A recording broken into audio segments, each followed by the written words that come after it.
Hi, I'm Dr. Dave Janda. Welcome back to Operation Freedom Briefings. The goal of these briefings in my weekly radio show, Operation Freedom, is to provide you information the bought-off lamestream fake media will not present or will not touch. Why? Because they're a tentacle of the deep state.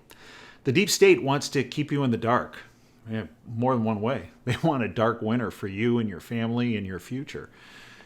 But you can join us on the radio show because we try to shed light on what the deep state is doing, and how they're trying to strip you of your freedoms and liberties, and how to transform our country into a dark winter, a la Venezuela, a la China. The radio show. We're live every Sunday from 2 to 5 Eastern. It's free. All you have to do is go to davejanda.com, hit the Listen Live button. That'll take you to Wham Talk 1600 streaming service. Hit the play button and you're with us. Great guests, great analysis. We're there every Sunday from 2 to 5. We're also available on this YouTube channel, as you know, and we're also available at davejanda.com, both the free, the public side, as well as the subscription side. We hope you become part of our freedom family. The title of today's presentation is We the People and Sidney Powell versus the Deep State's Dark Winter. Joe Biden spoke about the dark winter ahead. What he was speaking about is he had a really good idea. I've played that clip for you before about how he stated that he, and as far back as Obama, had the best and most effective voter fraud organization in place. Yeah, Big Joe, the big guy, as they used to call him in the Ukraine deals and the Russian deals, the China deals. The big guy had an idea, a good idea, that the election was going to be stolen from him. And then comes the dark winter. The dark winter of communism. If you look, and many historians have pointed this out, the way in which many communist leaders came into being and, quote, legitimized was through thrown elections. Stalin said it in his own words, and we've spoken about that before, but it bears repeating. Soviet dictator Joseph Stalin, quote, I consider it completely unimportant who in the party will vote or how. But what is extraordinarily important is this: who will count the votes and how.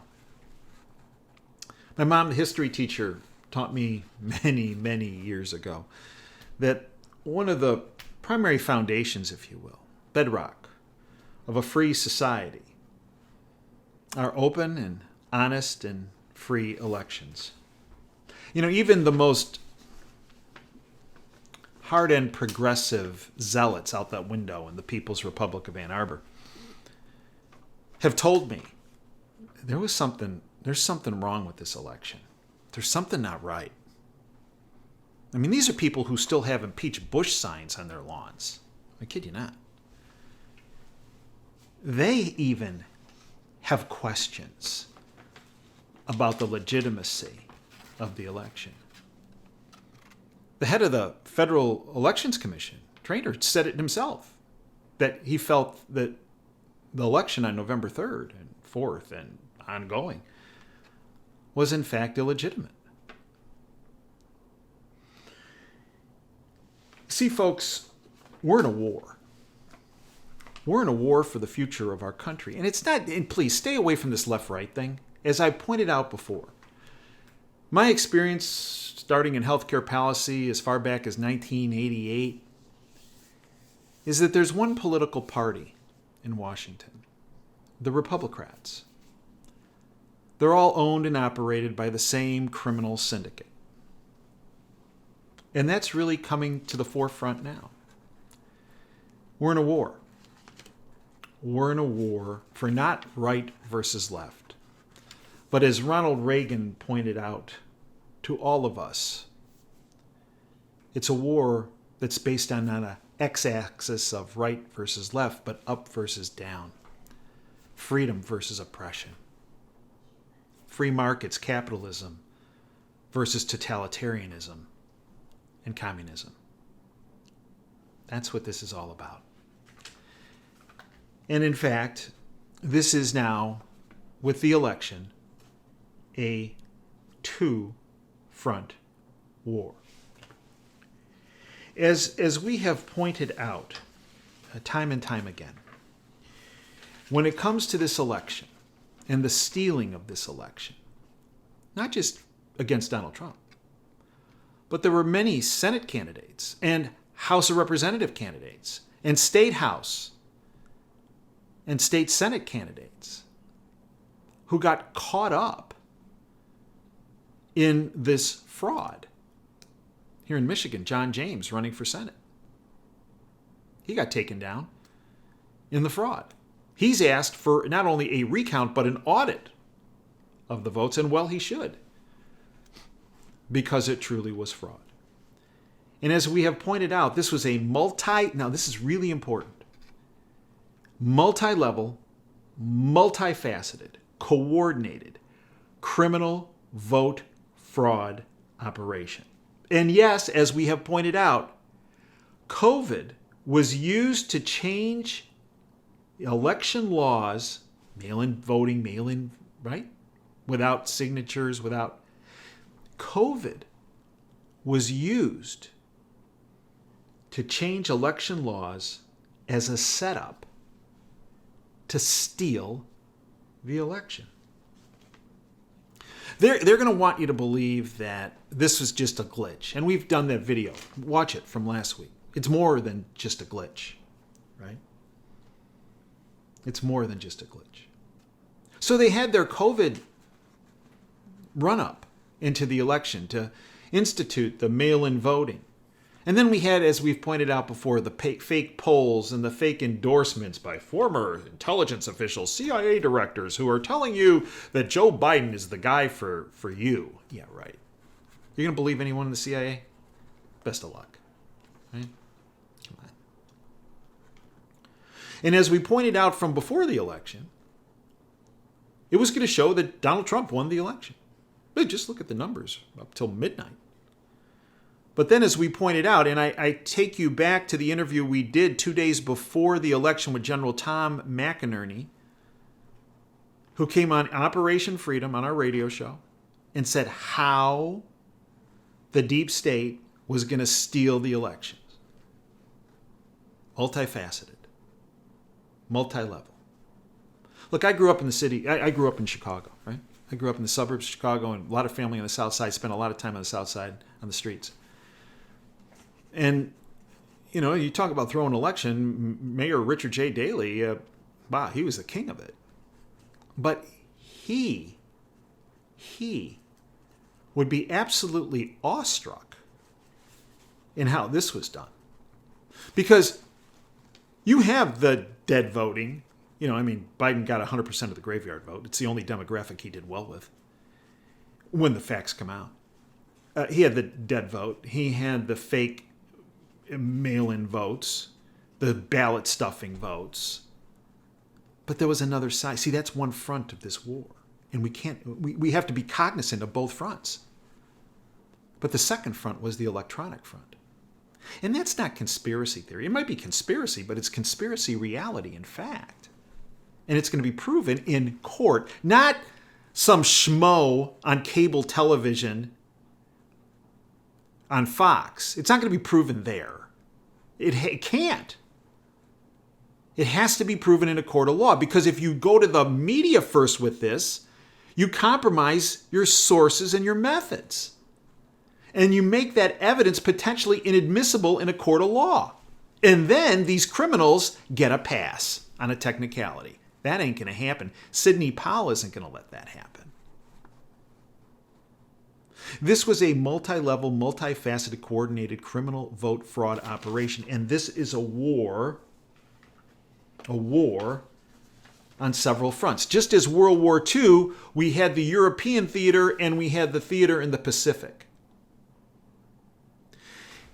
MacArthur kind of ran the show over there in the Pacific, and Omar Bradley and George Patton ran the show in Europe. When you're in a multifaceted two-front war, MacArthur isn't running the Pacific and Europe. And the reason why I bring this up is there's this, the other night there was an announcement that Sidney Powell isn't going to be working on what happened with the election. What? Rudy Giuliani and that team is running the paper ballot, vote fraud, dead vote, absentee problems, mail-in voting problems. That's one part of this war. That's one front. But the other front is the electronic side. And we're going to talk about that. We're going to talk about that in a minute. You know, one of Sidney Powell's associates, Molly McCann, who's a brilliant lawyer,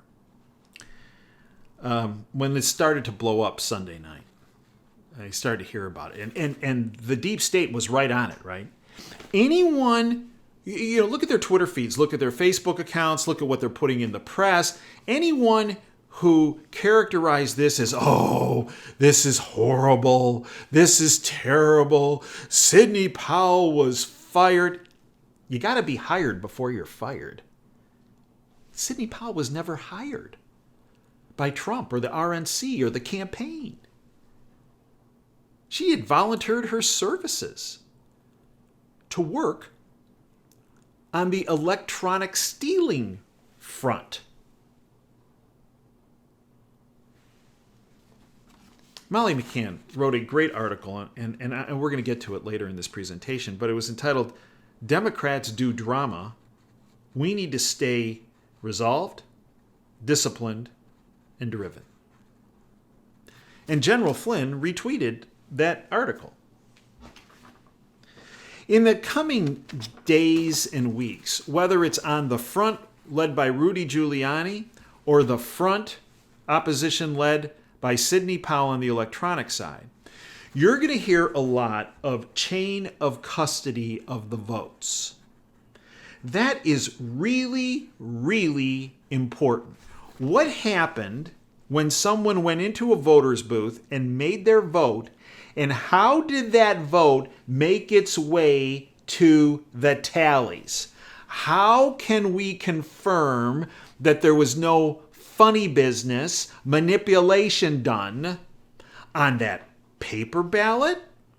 Or as that paper ballot was sent across the electronic superhighway known as the internet, how do we know that that vote was not changed?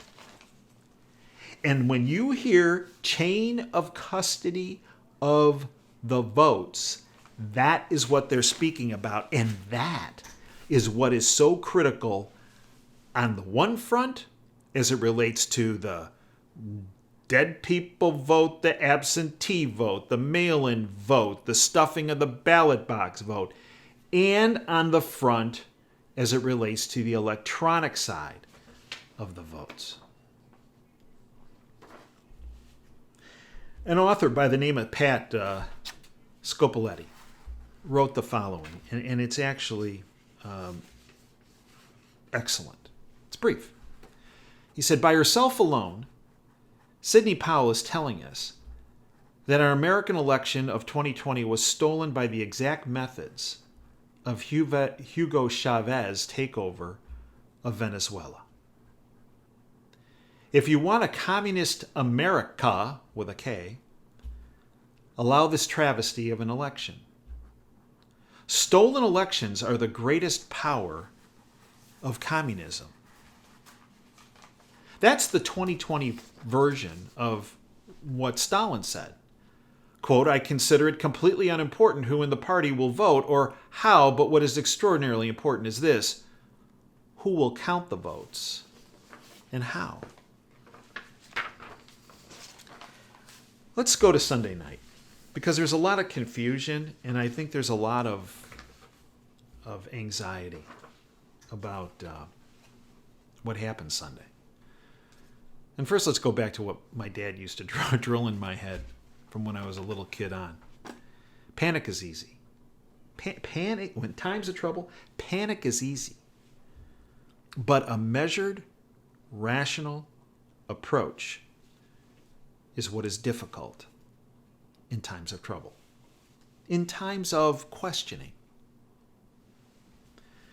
So let's talk about Sunday and what's transpired. Okay.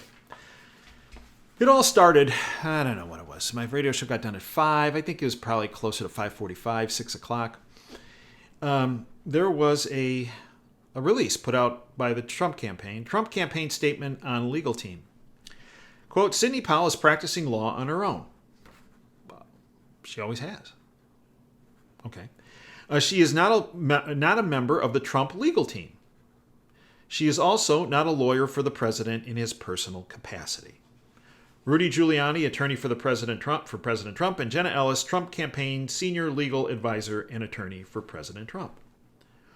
Well, Sidney was never hired by President Trump or the White House or the RNC or the Trump campaign.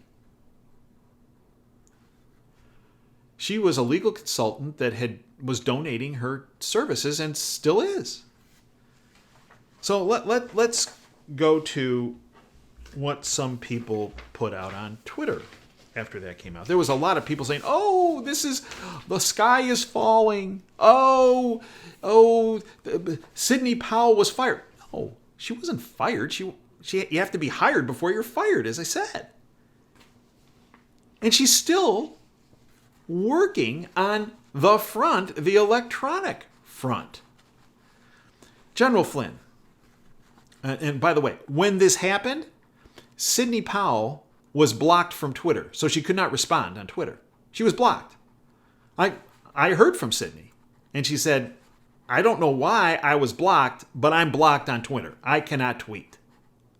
And I think she was in Twitter jail for 12 hours. I recently was in Twitter jail for 12 hours for tweeting on the election. And they don't tell you. They don't. All of a sudden, it just happens. It's like, I'm trying to send a tweet. Why can't I send a tweet? And next thing you know, there's we're evaluating you on our community standards. So you can look at tweets, but you're not allowed to send any oh, Lordy. General Flynn posted the following on Twitter Sunday night. Sidney Powell has been suspended for Twitter for 12 hours. She understands the White House press release that I just read to you and agrees with it. She is staying the course to prove the massive deliberate election fraud that robbed we the people of our votes for President Trump and other Republican candidates. Lin Wood, who also has donated his services on this election fraud to we the people. He's the attorney who's been filing a number of lawsuits on his own as it relates to this fraud. He's been very big in what's been happening in Georgia. Lin Wood said, Sidney Powell and I are more alike than we are different. We're fighting different legal battles for the same clients, we the people. The people voted overwhelmingly to re-elect Donald Trump. All interests are aligned. Fight back.